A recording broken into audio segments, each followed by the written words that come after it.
Howdy, and welcome to the RLS breakout on small groups. If you're not here for small groups, maybe you need to go back and check out to make sure you're on the right one, but hopefully you're here for small groups because that's what I'm going to talk about. My name is Lucas Westblade. I'm on staff with Young Life in Central Illinois. Yeah, we are working really hard in Central Illinois on getting better on small groups, campaigner groups. So I thought or we thought that that'd be a good thing for us all to be kind of stack hands on. Um, we think that campaigners, that small groups is a really important piece, and that if we get really good at that, a lot of other things will just kind of fall into place. And so, thanks for being here. Thanks for wanting to get better at, being a campaigner leader, being a small group leader, because that's an awesome thing. So, great job for wanting to be better at that or be forced to watch me, whatever one.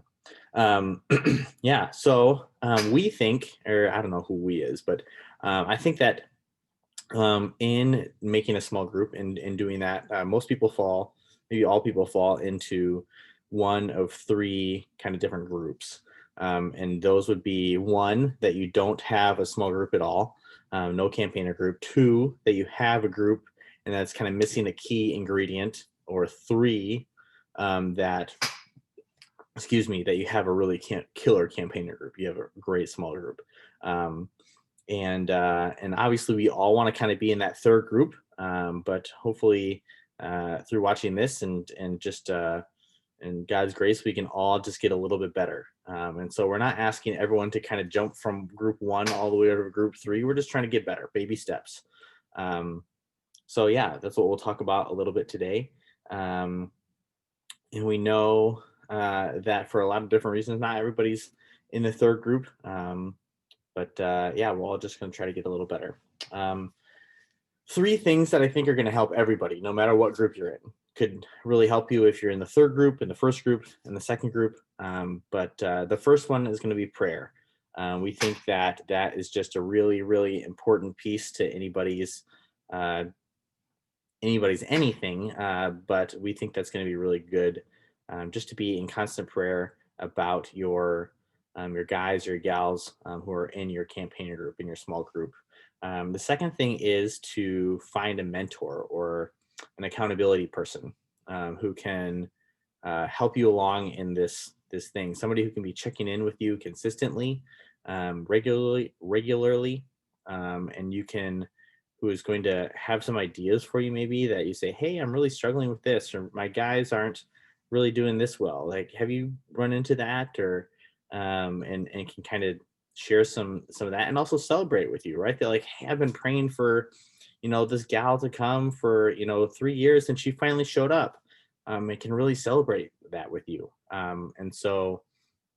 We'd love, I think just going to be really helpful to move this kind of from like something you have a lot of excitement from right now, and maybe next month you're like, I'm all done with that, to somebody who's like is going to spur us along all the way along the way. And the third thing that I think that everybody needs to kind of stack hands on is have a list. Have a list of kids, and not something that's just kind of like, oh, I know the kids who are kind of involved or whatever, but actual physical list that you've written down, that you've typed out, and that you can kind of pray for consistently, right? It kind of goes back to that first one that I talked about, is prayer is important. But to be praying for kids by name, who you want to be in your group. And I think it's important to put that in a place that you're going to see a lot. I used to have a list that I kept in my wallet. So every time I'd open that up, I'd see it. But I think, you could put it on your steering wheel, or put it on your bathroom mirror, or put it as the background on your phone, or wherever you're going to see that a lot. And so that every time you see it, you can say, I'm praying for those kids. And those are the kids, whether they're showing up or whether they're not, is great. And you can kind of transition that list from, hey, this is going to be my campaigner group, to this is going to be my cabinet camp, to this is going to be whatever that looks like. I think it's really important to be praying for kids by name. So those things are important to no matter what group you're in. But I think we can also look at some things that are going to help us move us along from group 1 to 2 to 3. And so this next little bit will be for folks in group 1. You don't for whatever reason, maybe you're just starting, maybe your guys just graduated, maybe I don't know why, but maybe you don't have a group, and we want to get you to a place where you do. And so the first thing is get that list, and be praying for those people. You gotta, and maybe you don't know anybody. Maybe you're brand new and you don't know anybody in the school or whatever. And so that'd be your first task actually, is to find some people. Show up to the school if once that's allowed, or if that's allowed, or go meet kids where they are. That's pretty, basic young life stuff. And find one person, right, that you can be like, all right, I met this kid. His name's Justin. I'm gonna put him on my list, right? And so then you're praying for Justin, and you try to show up consistently where Justin is. Maybe he works at the mall, or maybe he is on the basketball team or wherever, and you're showing up consistently. Be like, oh, okay, Justin is friends with Thomas and Sam, and so I'm going to put Thomas and Sam on my list too. And so now I'm kind of working this list a little bit. I'm praying for them, and then from that, then you gotta ask, and that can be really scary, right? And you've kind of developed a little bit of a relationship with that person, and you say like, hey, let's would you want to hang out? And I think it's good to kind of have like, hey, I'd love to watch some Monday Night Football, or maybe it's even better to say like, hey, I'd like to get a group, like, could we do that at your house? And he's like, oh yeah, great. And so then like great, Justin and Sam and Thomas and you are going to go and watch football for a little bit on Monday nights. Great. And you've kind of build that in a little bit.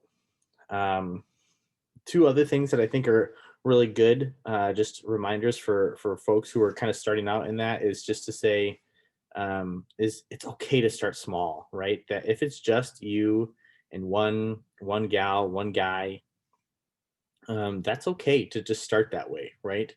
And I don't think you need to say like, well, I don't really have 8 people who are here, and so let's wait until we kind of have this whole thing that we're all going to go together. Sometimes that works. If you, excuse me, have an option to go to camp and you're in a cabin with some folks, and then you're going to come home, that's a great way to kind of get things going right away with a big group. But maybe right now it's the start of second semester and you're like, I don't know where to go from here. Start small. Get one person, get one gal, get one guy, and just start meeting consistently.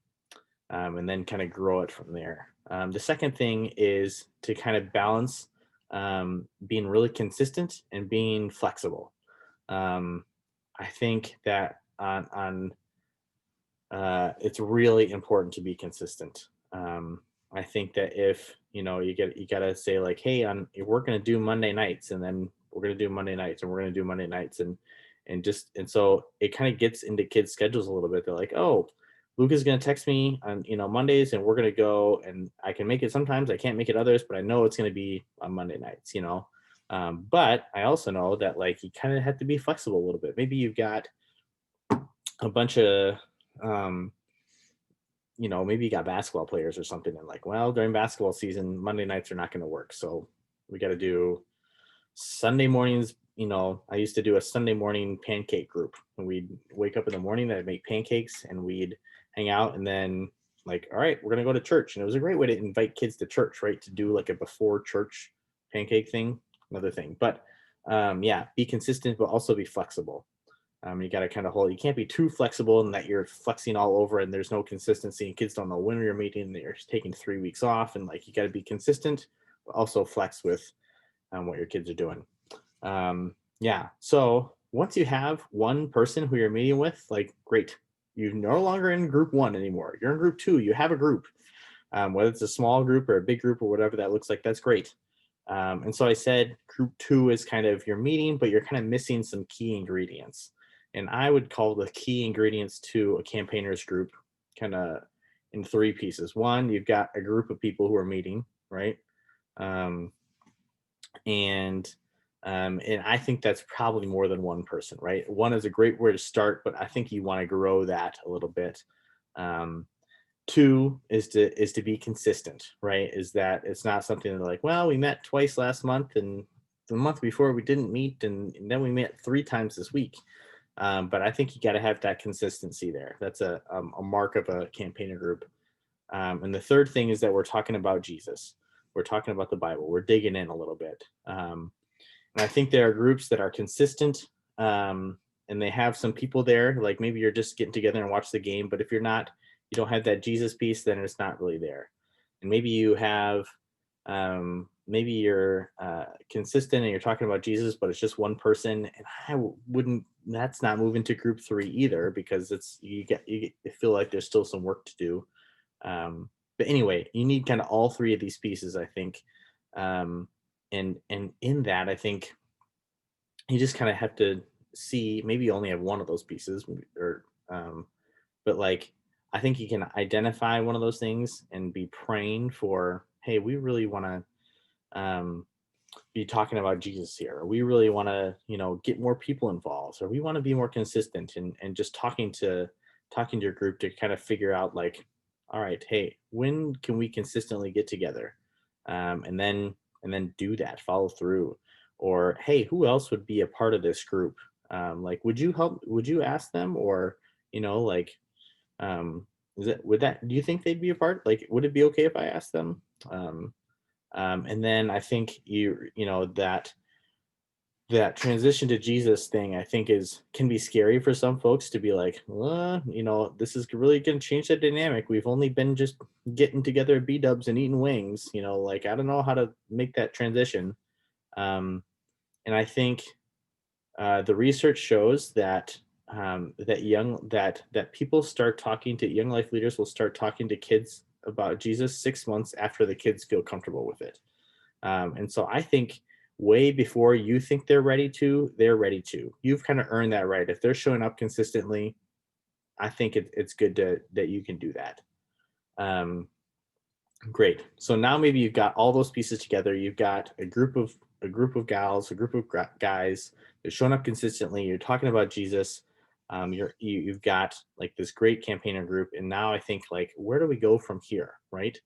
And I think you can go 2 places, and maybe both, right? This first one is to go deeper, right? That maybe you've got, you're like, oh, it starts out like, maybe you got a group of freshman guys, and you're starting out and you're spending an hour, and it's 55 minutes of goof off and 5 minutes of, like, all right, we're going to read these couple verses and pray, and that's it for the time, and I think as that group gets older and matures, and maybe it doesn't get, maybe they'll have to get older, right?